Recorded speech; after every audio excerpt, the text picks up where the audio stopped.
पूज्य गुरुदेव भगवान के श्री चरणों में कोटि कोटि प्रणाम। अलग की ओर भाग 2।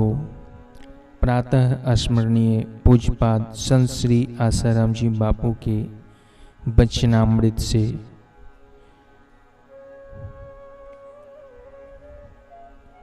यह आनंद संसार के सुख या हर्ष जैसा नहीं। संसार के सुख में और आत्म सुख में बड़ा फासला है।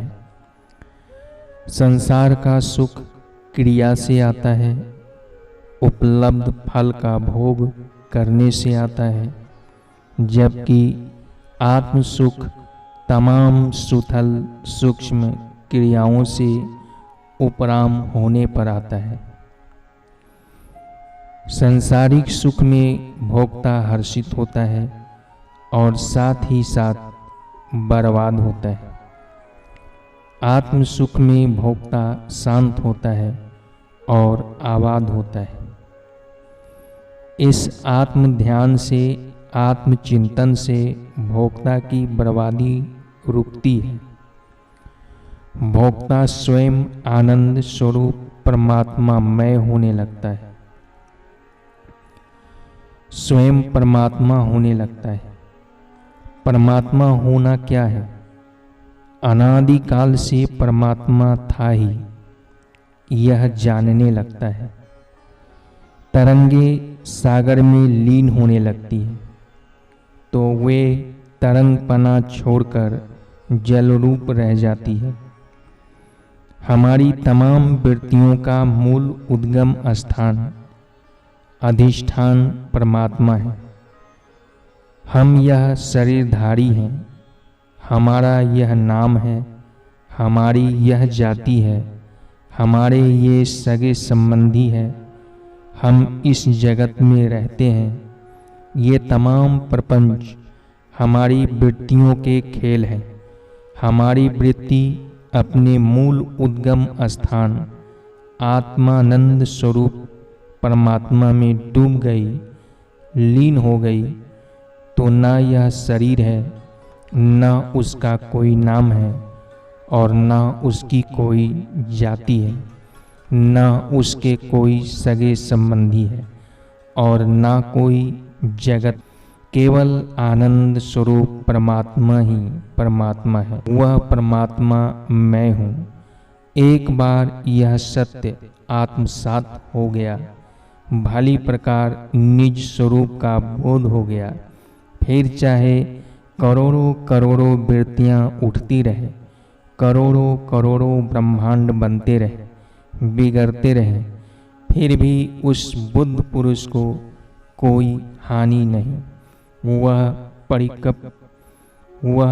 परिपक्व अवस्था जब तक सिद्ध न हो तब तक आत्म ध्यान का अभ्यास करते रहो। पानी में जितनी तरंगे कम हो गई उतनी पानी में समाहित हो गई।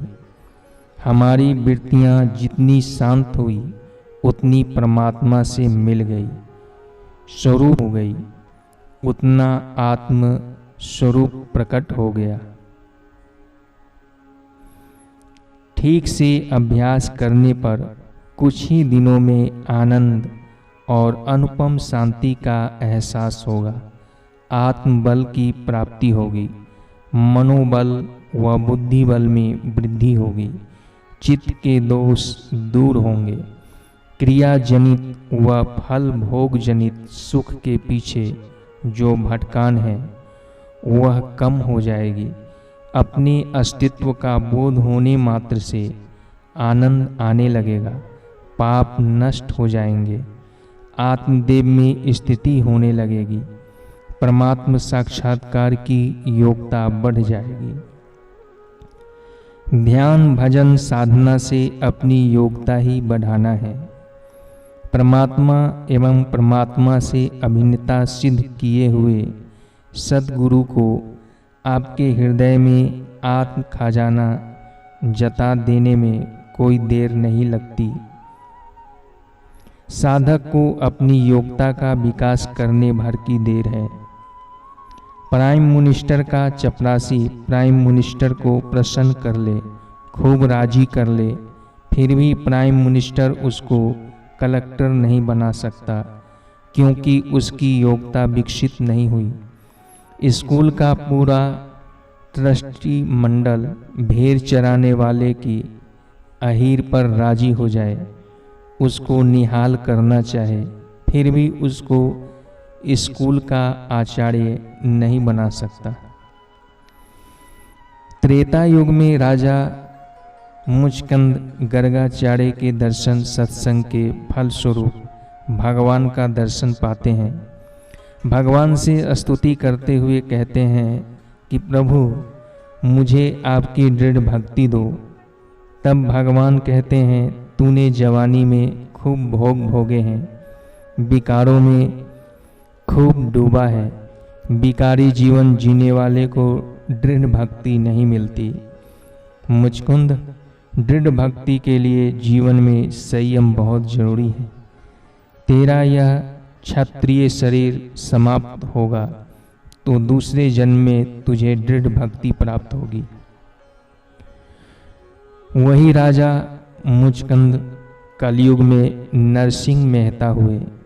मानना पड़ेगा कि प्राइम मिनिस्टर या परमात्मा किसी पर राजी हो जाए, फिर भी कुछ पाने के लिए, पाया हुआ पचाने के लिए ये अपनी योग्यता तो चाहिए ही।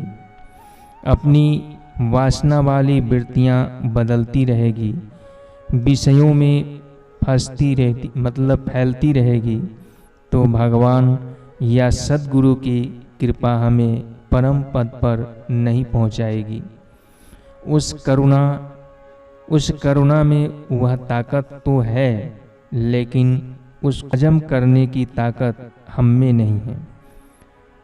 मक्खन में ताकत है, लेकिन हमें वह हजम नहीं होता, तो हम उसका लाभ नहीं उठा पाते।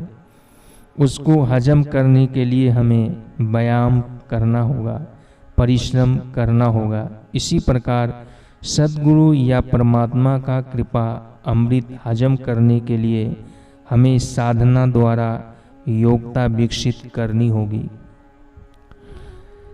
अपने पुण्यों की कृपा कहो चाहे परमात्मा की कृपा कहो, हमारा परम सौभाग्य खुल रहा है कि हम ब्रह्म चिंतन के मार्ग की ओर अभिमुख हो रहे हैं।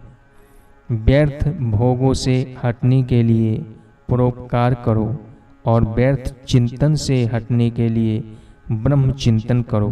व्यर्थ भोग और व्यर्थ चिंतन से हटे तो ब्रह्म चिंतन करना नहीं पड़ेगा, वह स्वतः ही होने लगेगा। आगे चलकर ब्रह्म चिंतन पूर्ण अवस्था में पहुंचकर स्वयं भी पूरा हो जाएगा। ब्रह्म परमात्मा में स्थिति हो जाएगी। ब्रह्माविद ब्रह्मैव भवति। ब्रह्मा को जानने वाला ब्रह्मवेता ब्रह्ममय हो जाता है। तरंग का तरंगपना विलीन होने पर जल रूप रह जाता है, वह अपना सहज स्वरूप प्राप्त कर लेता है। रामायण में कहा है, मम दर्शन फल परम अनुपा, जीव पावहि निज सहज स्वरूपा। ब्रह्मा अभ्यास के लिए ब्रह्म मुहूर्त अर्थात सुबह 3 बजे के बाद का समय अत्यंत उपयोगी है। इस अमृत बेला में प्रकृति के निम्न कोटि के जीव प्रकृति में लीन रहते हैं। समग्र वातावरण में अपार शांति का साम्राज्य छाया हुआ रहता है। संत महात्मा योगी और उच्च कोटि के साधकों के मंगल आध्यात्मिक आंदोलन प्रचुर मात्रा में उपलब्ध होते हैं।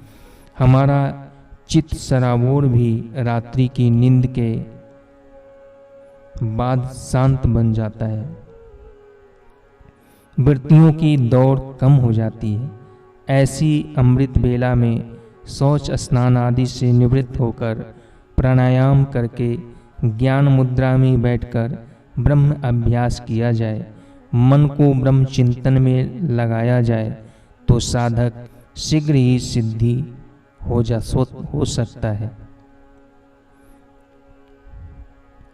आत्मानंद में मग्न हो सकता है। ब्रह्म अभ्यास तो कहीं भी करे, किसी भी समय करे, लाभ होता ही है, लेकिन ब्रह्म मुहूर्त की तो बात ही निराली है।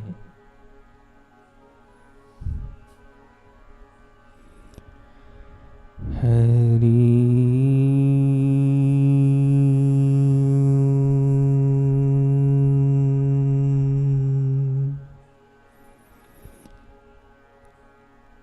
आगे का ये प्रवचन भाग 3 में सुनाए जाएंगे। हरि